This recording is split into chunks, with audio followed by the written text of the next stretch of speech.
This is a review of the AMAZTIM smart charger that I would highly recommend. This charger, you can see it has a USB port. You can use this for pretty much your Apple or any type of USB port that plugs in. You can use that to charge it up. What I like about it is that it charges very fast. It's fast charging.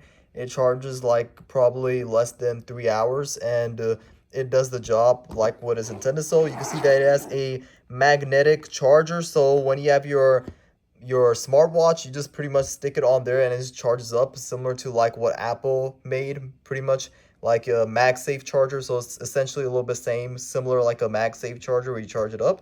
And I absolutely love it. It charges up very fast, and I would highly recommend this if you're looking for a replacement set charger for your smartwatch, or you're looking for a one that charges fast. This is probably one of the best ones to get.